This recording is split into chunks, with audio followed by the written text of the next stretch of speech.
Questions for Brandon? How's the winter been? It's been great, honestly. I feel healthy.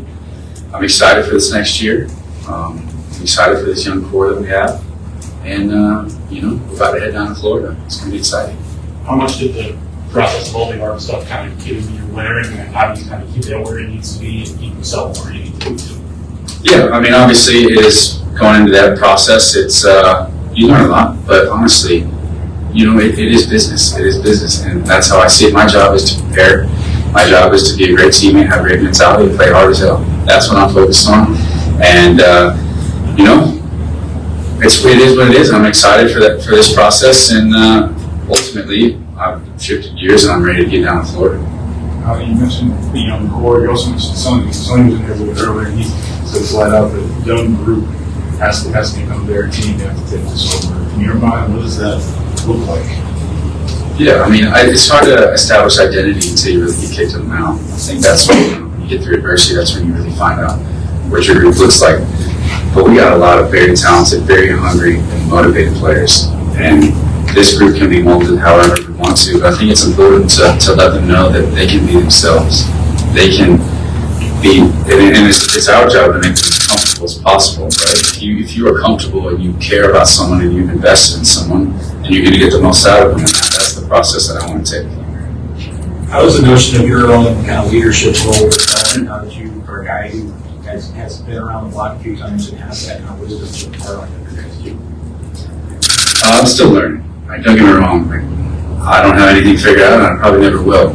I'm still learning. I try to lean on people that I've played with. I try to lean on my dad and his military background. I try to lean on my buddy Mike Irwin with Team Red, White, and Blue. Those are some guys I lean on for leadership wisdom. My agency as well. I just love an outside opinion that can tell me sometimes as human beings we have blinders. So, like I said, my approach is I want to invest in the people. When I can earn their trust and earn their respect, that's when you can really try to hold people accountable. If you come in and you just try to tell people what to do, it probably won't work for you. So I want to first build that relationship, and then we go from there. With a winner like this, where the organization is, as most of your agency can be pretty upfront about their intentions, how do you all as a group kind of process that and keep yourselves pointed in that direction? Right. I mean, it's not our job to be involved in that. Our job is to represent this organization in a positive light, and that's our intention. Right? If we have a very tight-knit group and we'll focus on winning, then I think the rest takes care of itself. It's such a focus on playing you right in the runway of having consistent playing time.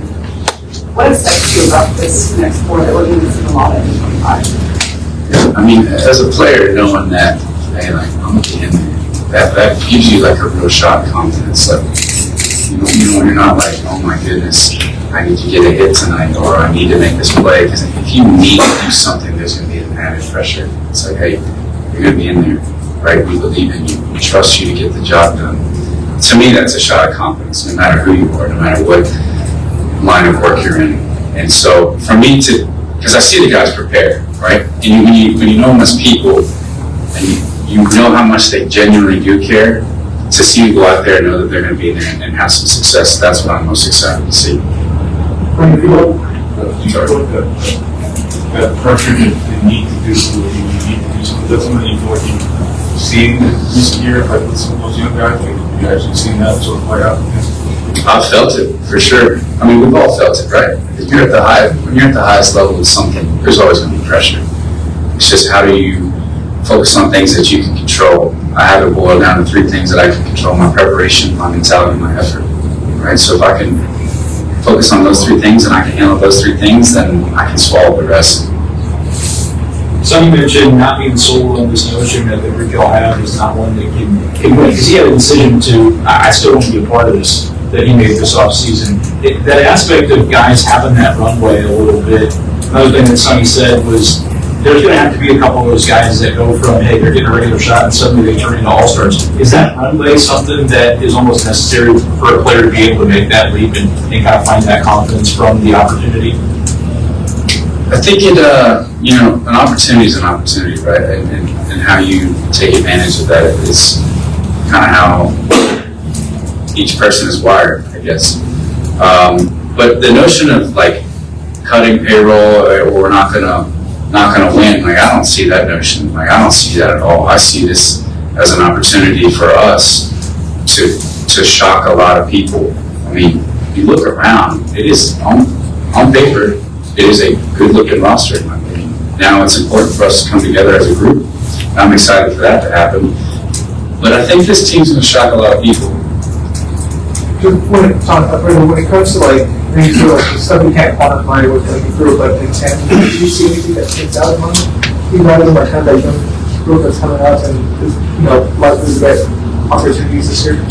Yeah, I mean they're hungry, right?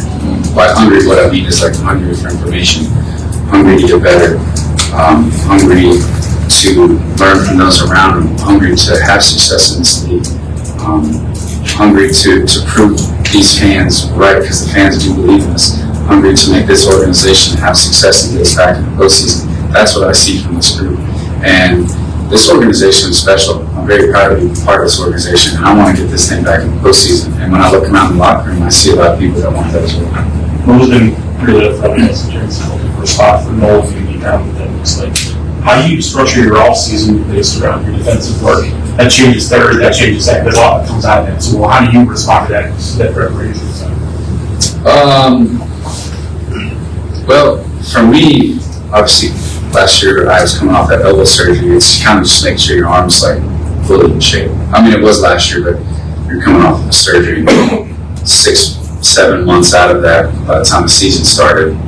Yeah, 6-7 months. So for me, it's just like making sure that it's ready to go. I can throw from left, I can throw from right, I can throw from third, I can fill it in short, if Mason needs a day. Second, hopefully not catching. or hoping not pitching either, but ready for whatever my arm may need. And then on the ground ball side of things, it's just making sure you're working on your initial read, your initial step, making sure you're driving, producing force out of the ground so you can take a deeper angle or cut that ball off or whatever that is. And I think that just comes with, Stubby taught us a lot. Brian Crawford brought it over, and Stubby was really diligent with us about that little red machine that you see us use. It's like that. It's such a good tool that I actually bought one and used it this off season. I had my wife on it, and it's like taking efficient reps, patterning those reps so my body knows what to do when it does get fast in the game, and then create angles. So arm, and then just getting consistent reps, ones that you make it in the game. Are you where you want to be with your arm? You feel how you want it to feel, all that good stuff. Yeah, I feel good. I really do feel good. And Brendan, I want to ask you about another discipline hitting teammate here, Lars Newbar. Can you kind of put words of appreciation for the way he takes at bats and works pitchers and the whole thing? Yeah, it's amazing. He'll go down at 0-2, and then I'll blink and he'll walk into first base. How did you just flip 0-2, foul off a couple pitches, and then take that back to the slider like it was nothing, and then head to first? And then not to mention, when he does decide to go on a pitch up, he hits the ball so freaking hard. It's like a bit of a cheat code, I think, but it's impressive. Obviously, played with him all throughout the minor leagues, and he's gonna when he's on that field and he's healthy, man, he's one of the best players in the game, I think. When you think about guys like Wilson and Sonny's deciding that they're on board for what's coming next and reset and everything else, what does that, I guess, mean to you? Those guys decide they want to stay on board and they could open the doors and continue. It shows that they believe in the people in that locker room, right? They believe in their teammates, they believe in the direction that we are going, and looking at that from an outside perspective, you're like, man, that really matters to me. That shows that they genuinely do care and that they think that we can do some big things.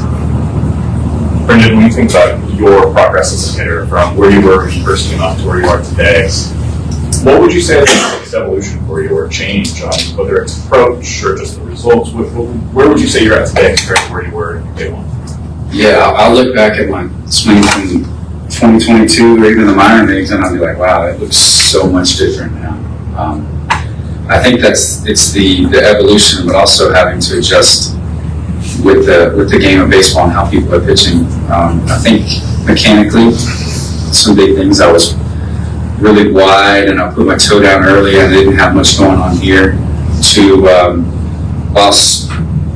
First I want to mention, I still want to have firm understanding of who I am as a player and what I'm trying to accomplish. Without losing that, what I thought my skill sets were, maybe being a little bit taller, maybe being a little bit more athletic, maybe having like a little bit of a bigger move that won't jeopardize contact or chase rate or my, like, I do not want to punch out more, like I cannot stand striking out.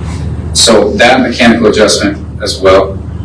Also, understanding my body a little bit more, knowing that I throw right-handed and hit left-handed, and this arm does not work the same as this arm. You know, this back shoulder may not be able to externally, I'm going a little nerdy on you, externally rotate as much. So understanding my body and how it wants to move.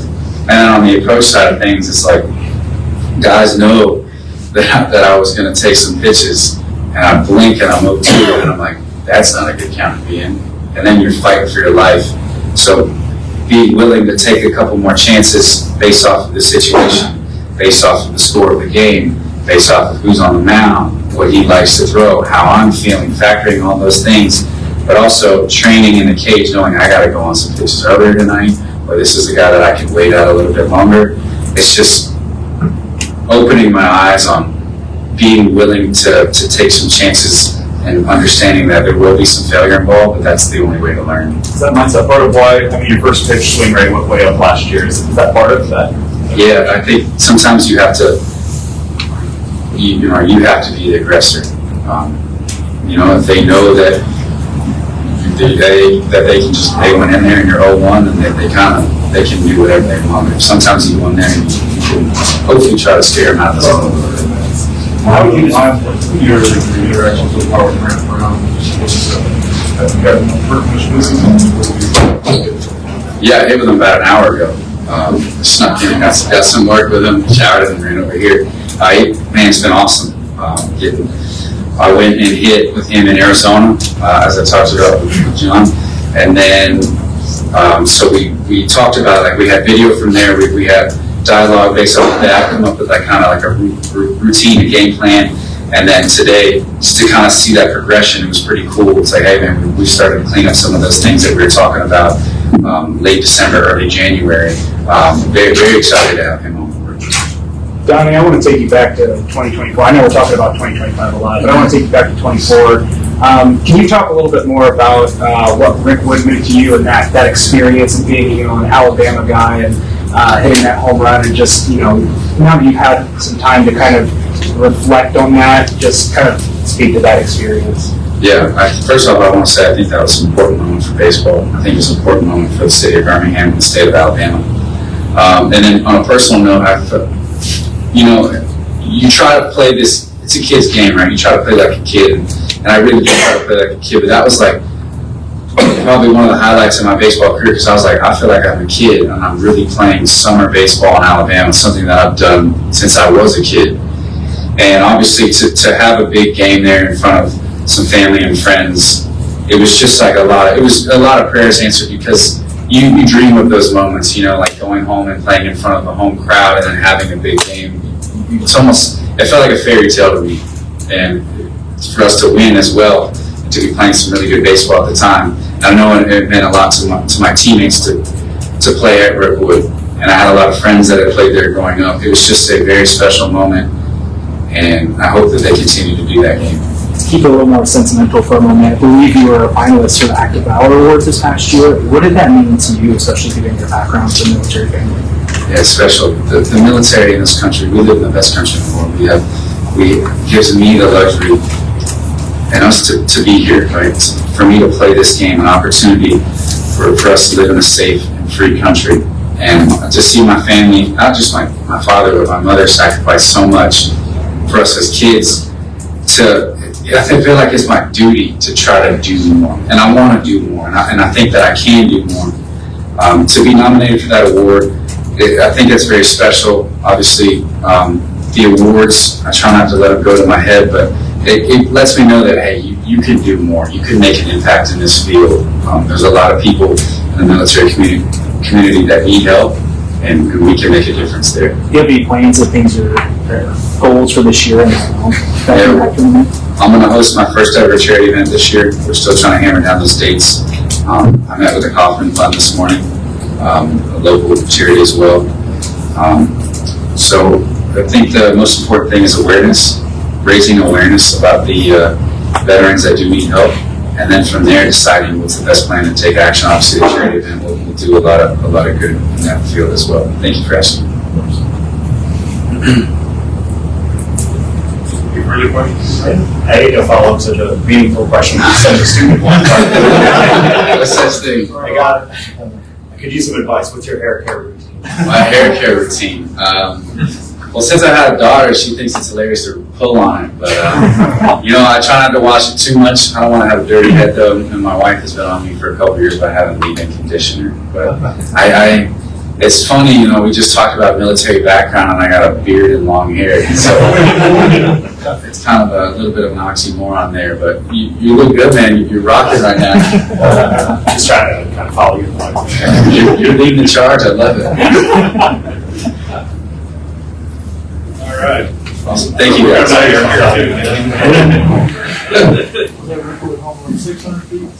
We'll never know. It's longer. Yeah. We'll continue to expand. Yeah, I'm excited for it. Thank you. Thank you. Thank you.